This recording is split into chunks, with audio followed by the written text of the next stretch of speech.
The Boston skyline shimmered under the early morning sun. A city alive with ambition and chaos. At a crowded intersection, Lauren Harper, 34, gripped the steering wheel of her sleek Audi, her pulse racing as the traffic light flicked green. Today was the day, the McAllister Project pitch. The make-or-break moment for her role as Senior Vice President at Pinnacle Investments, where she pulled in a cool $450 a year. But as her car surged forward, the world tilted, her vision blurred, the towering buildings swaying like reeds in a storm. Her hands, usually steady, trembled uncontrollably, slipping on the leather wheel. Something was wrong, terribly wrong. Horns blared, a cacophony swallowing the city's rhythm. Lauren's heart pounded, a frantic drumbeat against her ribs. "I can't miss this meeting," she whispered, her voice barely audible over the roar of rush-hour traffic. But the world spun faster, her strength draining like water through a sieve. A stranger's voice cut through the haze, urgent and close, from her half-open window. "Ma'am, are you okay?" She tried to respond, but her lips refused to move.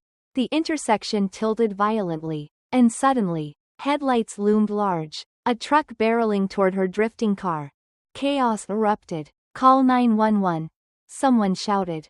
"Is she breathing? Get her out." Lauren's body was a prisoner, unresponsive as voices swirled around her. Then, a familiar face appeared, Claire, her assistant, her mascara-streaked cheeks betraying her panic. "Lauren, stay with me. The ambulance is coming." Claire's voice cracked with desperation. Lauren's fingers twitched, reaching for her phone, a single thought burning through the fog. Call my family." Darkness swallowed her before she could say more. When Lauren opened her eyes, the sterile glow of the ICU stung.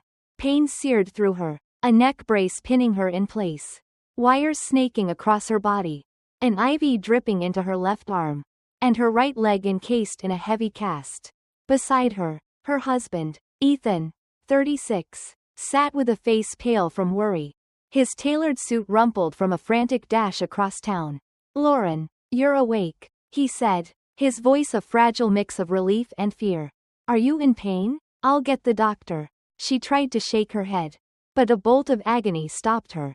"How long?" she croaked. 20 hours, Ethan replied, his hand warm around hers. "You blacked out at the intersection. Your car drifted into oncoming traffic. The other driver slammed on the brakes. But your car flipped." Fragments of memory flickered, the trembling hands, the blurred skyline, the headlights rushing toward her, and the McAllister pitch, her career's pinnacle. "The meeting," she murmured. Ethan squeezed her hand. Claire stepped up. The client was understanding. "Your health is what matters now." But when Lauren asked about her family, Ethan's face darkened. "The police reached out to your mom," he said carefully, choosing his words like stepping through a minefield. She and your dad were boarding a cruise with your sister. Jessica, your mom said. Good riddance to the deadbeat." The words hit like a punch, stealing Lauren's breath. Her family, the ones she'd quietly bankrolled for years, paying off their $2.5 million Back Bay mortgage and wiring $75 to clear Jessica's grad school loans, had called her a deadbeat while she lay fighting for her life. Ethan's eyes searched hers. "What do you need me to do?" Lauren's voice, though weak, was steel. "Get every financial document. Every single one." Ethan nodded, his lawyer instincts kicking in. He'd seen her family's exploitation up close, years of them treating her like an ATM while she poured her soul into their comfort. The next morning, Ethan arrived with a leather briefcase stuffed with papers. He set them on the hospital tray table, his voice low. "You sure about this? It's a big move." Lauren's gaze was unflinching. "I nearly died yesterday while they sipped cocktails on a cruise I paid for. Calling me a deadbeat. This is happening." They dove into the documents. Lauren's pain dulled by resolve.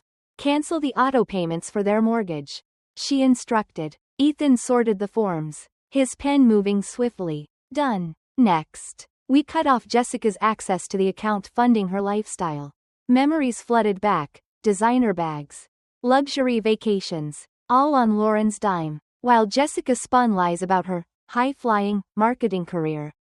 In truth, Jessica, 29, scraped by on part-time retail gigs.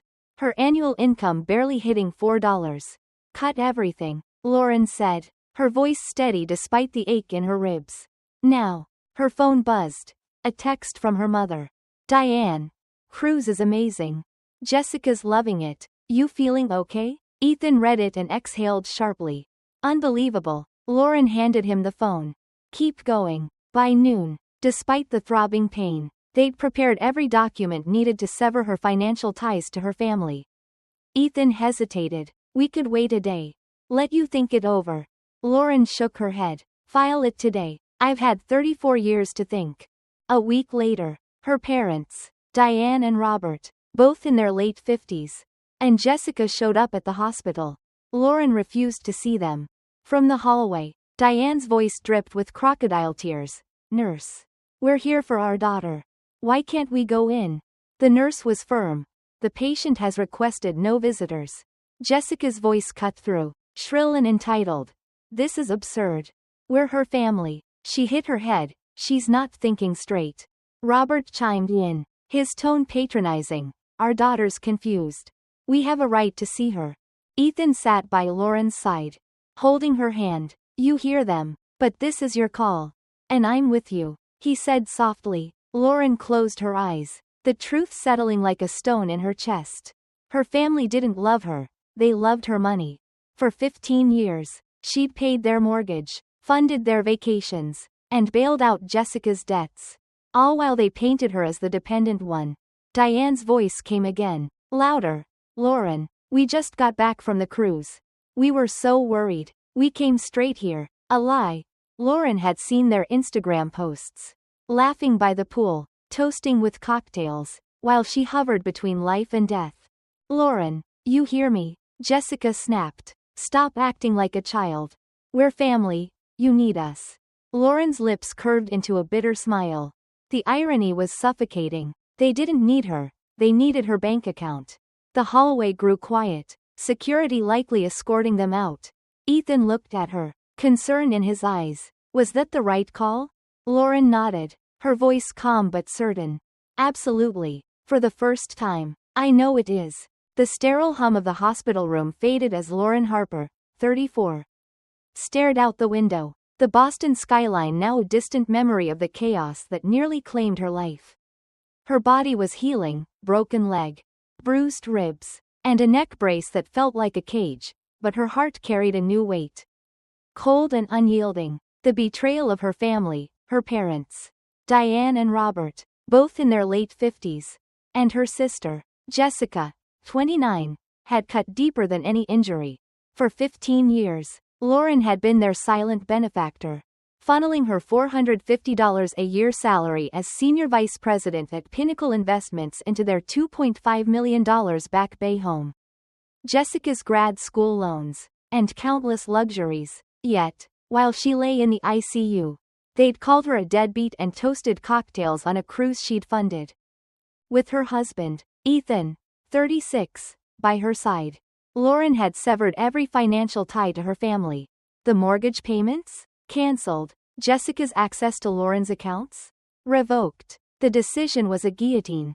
Swift and final. But the fallout was only beginning.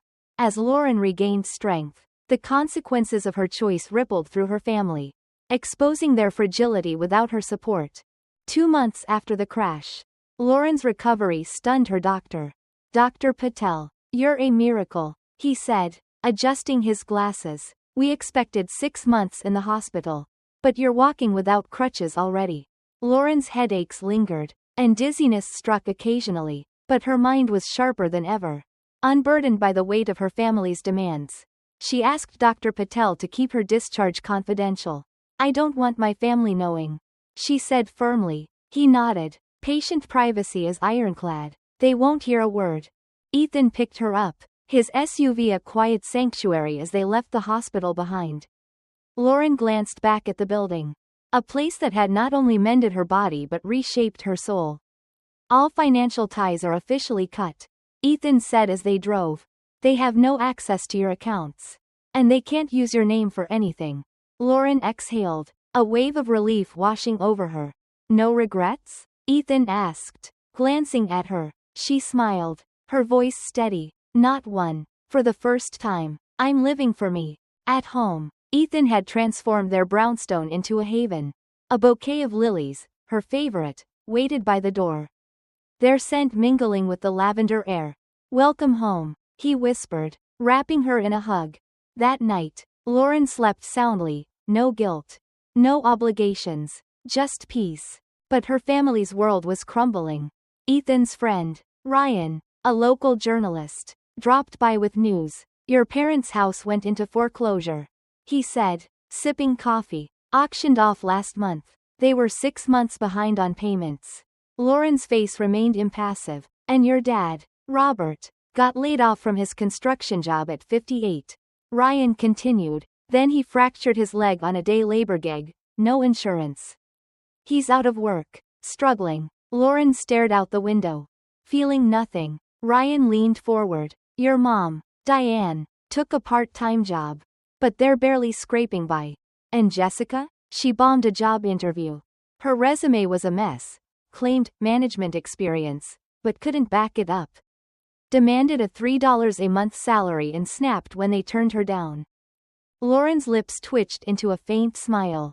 Jessica, who'd spun tales of being a marketing mogul, was still clinging to her lies. That night, Jessica left a voicemail. Lauren, please. Dad needs $1 for his treatment. It's urgent. Lauren didn't respond. Ethan raised an eyebrow. You're not helping? Lauren's voice was calm, resolute. They used me for 15 years. When I nearly died, they chose a cruise and called me a deadbeat. They don't get to ask for anything now. Ethan nodded, respect in his eyes. No regrets? He asked again. None, she said, her heart as steady as her words. The storm broke when Jessica escalated her desperation. Ethan came home one evening, his face tight. Jessica's lawyer contacted me. She's filing for temporary conservatorship over you, claiming your accident caused a traumatic brain injury and you're unfit to manage your finances. Lauren laughed, a sharp, bitter sound that hurt her still healing ribs. Let me guess, she wants to manage my money. Ethan nodded. Exactly. It's a ridiculous claim. No judge will buy it. Lauren's eyes glinted. Make it expensive for her, Ethan, and file a countersuit for harassment. Her phone rang. Her father. Robert. Lauren, your mom says there's a mix-up with the bank, he said, his voice strained. Jessica's swamped with her big promotion. Can you handle the mortgage payment? Lauren's tone was flat. Why me? Robert hesitated. Well, Jessica's got her career, and you're off work, right? You've got time. Lauren's jaw tightened. They still believed Jessica's lies, that she was the family's breadwinner, while Lauren, the real powerhouse, was dismissed as jobless. Dad, who do you think's been paying the mortgage for 15 years? She asked. A long pause. Jessica, of course. She's the one with the big ad agency job. The management role. Lauren's voice was ice. Jessica's trying to take legal control of my assets, claiming I'm brain damaged. Did you know that? Another silence. A lawsuit? No. She's just worried about you. Lauren pressed on. Dad, I've been paying your mortgage since I was 19. Not Jessica, me. I make $450 a year as a senior vice president. Jessica earns $4 a year. Bouncing between retail jobs. The line went dead. Ethan placed a hand on her shoulder. That truth hit harder than anything. The next evening, Jessica, Diane, and Robert showed up at Lauren's brownstone. Uninvited. Lauren hesitated but agreed to face them. Ethan by her side. The living room crackled with tension. Diane's eyes were red from crying. Robert looked like a ghost. And Jessica sat with her head bowed, hands clenched. Robert spoke first, his voice heavy. Jessica, is it true what Lauren said? Jessica nodded faintly, avoiding his gaze. Diane's voice shook. Say it out loud. Jessica's whisper was barely audible. It's true. Lauren's been paying the mortgage for 15 years. Robert's face crumpled. Then what about your promotions?